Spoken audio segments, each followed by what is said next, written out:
I think YouTube user DJ Clive said it best when he said, "The absolute worst thing to do to somebody is to build up a bunch of hype and then have absolutely no payoff. Such is the case with the latest NASA moon flight. It has been hyped that the Lunar Reconnaissance Orbiter would be able to take high-resolution close-up photos of the lunar surface.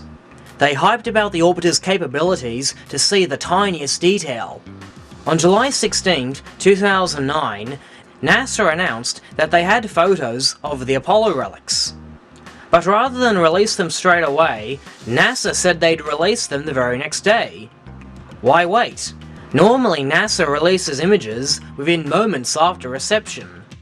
The probe's first pictures were received by Canberra's Tidbinbilla station this morning. Oh, this was really exciting. We opened our doors to the public and they flooded in because they were very excited about seeing these first images and finding out whether this spacecraft's going to land on Mars. To further add age to these images, it was later revealed that these images were photographed between July 11 and July 15.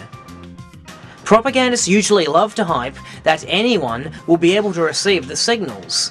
If this is true, why did they remain a secret this whole time? Unless, of course, the FCC is policing what radio hams can and cannot release from this mission too.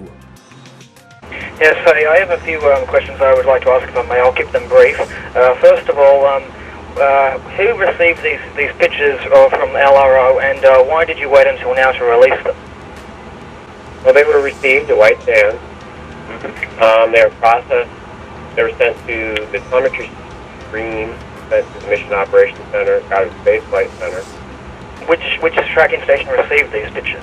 White Sands, New Mexico. Yeah, we have a dedicated LRO station in New Mexico. And then the images, the telemetry stream came here to HU. We reconstructed data stream into images. Then we worked with NASA headquarters to make a press release, and they decided that today was the day to do it, and here we are.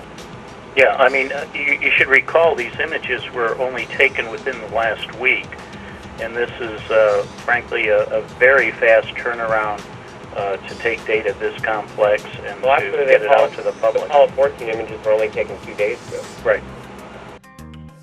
Anyway, after the years of hype, the big secret is revealed. Instead of releasing the glorious high-resolution photos we've oh so waited for, NASA released 4 pixelated 656 pixel by 656 pixel image, and 1 pixelated 522 pixel by 256 pixel image. Blowing these up in Sony Vegas to full size only further distorts the picture quality. What we do see in these images are a few white and grey pixels with elongated dark pixels, presumably the shadows cast by the modules. But seriously, is this really the best evidence that NASA can produce? And more to the point, why did it take so long to get these images released? Just for fun, because the subjects of interests are only a few pixels anyway, I threw one random picture into MS Paint, and voila! Now there are 2 lunar modules.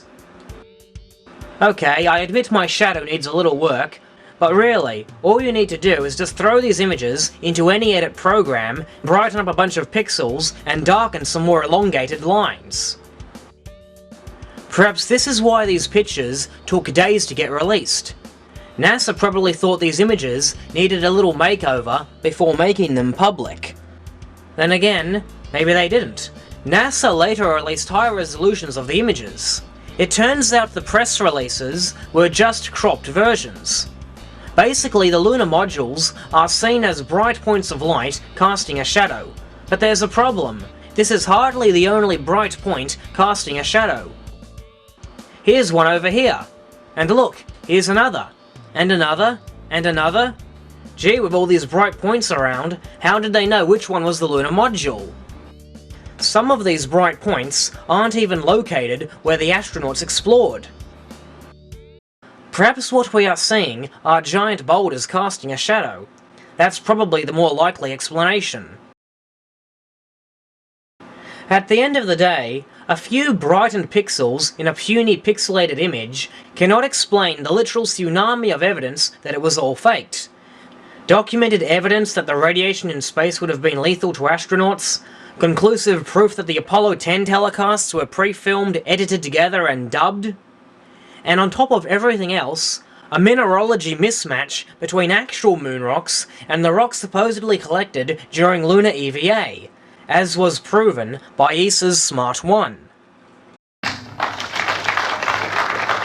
By punching a 10-metre hole in the moon's surface, the probe has uncovered minerals different to the rocks gathered on the surface during moonwalks. Far from being the stubborn deniers that propagandists try to paint conspiracy theorists as, I am not simply dismissing this out of reflex. I'm just putting it all in retrospect. Bill Casey himself even stated that he would publicly apologise to the Apollo astronauts if proven wrong. As the grandson of the Apollo moon hoax theory, I will gladly fulfill that promise if that time comes. Quite frankly, I'd more than welcome the folks at the Gemini Observatory to take their telescope to find the artifacts, as Joss Hawthorne stated that he would years ago. You need what's called adaptive optics. That's a great idea, you know. I think I'll do that as an experiment. As soon as we get this adaptive optics imager working on Gemini, I'm going to ask if we can actually point it at the moon and see if we can find the module for you. How about that for an experiment? Wouldn't that be wild? So far, we have seen no concrete evidence to validate the moon missions. And at the end of the day, a NASA probe cannot be expected to independently verify a past NASA mission.